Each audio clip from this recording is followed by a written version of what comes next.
crisis in the Eurozone is just beginning. We'll see bailouts and temporary fixes presented as solutions over and over, but in the end, it will collapse. This collapse will not be constrained to the Eurozone, but will be part of a much larger systemic failure, a global economic collapse.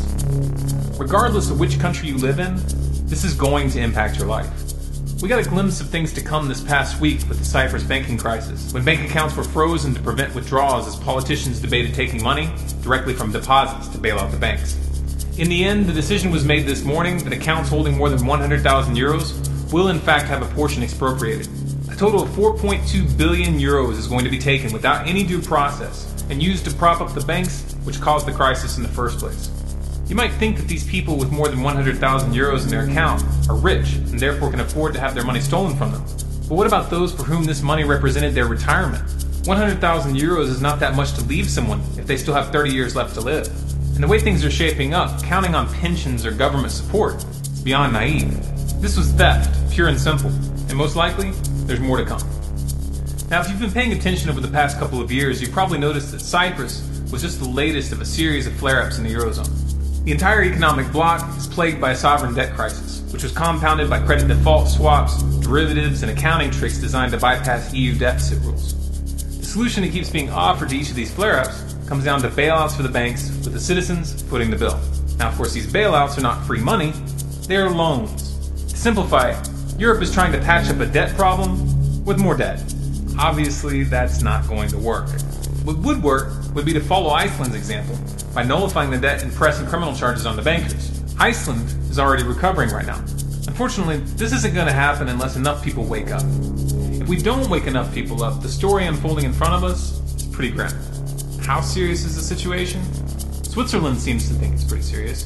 This past September, the Swiss army held drills to prepare for an economic meltdown in neighboring European countries. The focus was on keeping out a flood of refugees.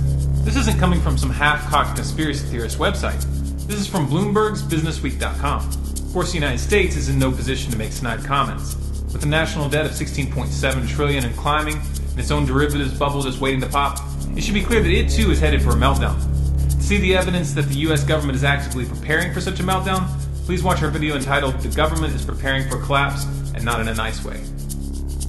It's uncertain which one will go down first. It could be the dollar, it could be the euro.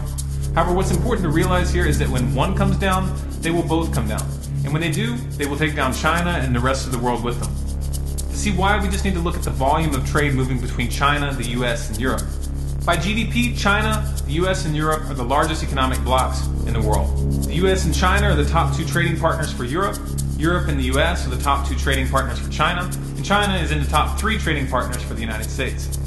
Now, what should be clear here is that this is a system of interdependence. If any of them go down, it'll take the others down. This is why we see China continuing to buy US debt, even though it's obvious that the majority of this debt will never be paid off. And China has its own problems. You remember how the housing bubble in the United States set off the downturn of 2008? Well, China has a real estate bubble of its own, one that many experts believe dwarfs the US housing bubble by a long shot. China doesn't just have ghost shopping malls, they have ghost cities. Is China experiencing a property bubble? Absolutely. A property bubble like which I don't think we've ever seen. Bigger than the one in the United States? Yes, I think it'll make the United States pale into comparison. It's said that there's around 64 million empty apartments in China, and that's been 64 million. 64 million. One way or another, this system is coming down. But why? Is it because industries aren't producing enough? Is it because we've run out of natural resources? Have we run out of things that need to be done? No, of course not. The system is coming down because modern money is based on debt. This whole paradigm of having money be created by the issuance of government bonds and by private banks making loans for money that they don't have on their accounts guaranteed this situation from the very beginning. The problem isn't government spending levels in Greece or low taxes in Cyprus. The problem is fractional reserve banking. Fractional reserve banking is a fancy word to describe the policy of allowing banks to loan out 9 times what they have in their deposits. When I say 9 times, this is for the United States. In many countries, the reserve requirements are much lower, or even non-existent. Now let's put this into perspective. Banks loan out money that they don't have, and they charge interest. If the person who took out the loan loses their job and misses a payment, the banks take the asset attached to that loan. And if somehow these banks are able to get themselves into trouble even with this insane financial advantage, the citizens are forced to bail them out. But wait, there's more. They're already getting ready for the next Ponzi scheme. This time, they want to sell the world a truly global currency. And who will control it? Well, of course, it's going to be the same people who caused the current crisis. See, the problem is, we didn't give them enough power. That's why they screwed everything up. Of course, when this all goes down, the politicians and the mainstream media are going to pretend that no one saw this coming. They're going to pretend that this just came out of nowhere. And they're counting on you to buy that. And they're counting on you being too confused to resist when they present you with this new currency. If you think it's bad now with private banks controlling the money supply, just imagine what will happen when the central bank which issues that currency isn't even on the same continent as you. This is what the banking cartels want. If they get their way, they will have every nation in the world on a single leash. They will have total control. This will not be democratic, there will be no accountability, and the citizens will have no recourse. In short, it will be a financial dictatorship. And over time, that will naturally translate into a dictatorship on every other level. That is, if the people go along with it.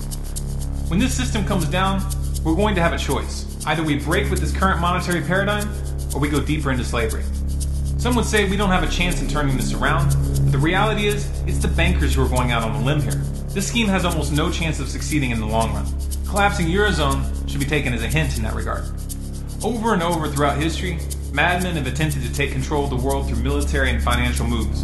But in the end, they always fail, and it usually doesn't end well for them when the people finally rise up. The problem is that the people keep rising up only to replace the system with something virtually identical. That's why right now people need to be educating themselves and others on the true nature of money. It's only by reaching a critical mass of awareness that we will have any chance of finding a real alternative.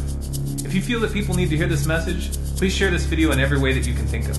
Post it to your Facebook, to your Twitter, to your blog, or email it to your friends. And if you want more content like this, please subscribe to this channel, Storm Clouds Gathering, on YouTube. For bonus content, follow us on Facebook at facebook.com/StormCloudsGathering, on Twitter at Collapse Updates, and our website, stormcloudsgathering.com.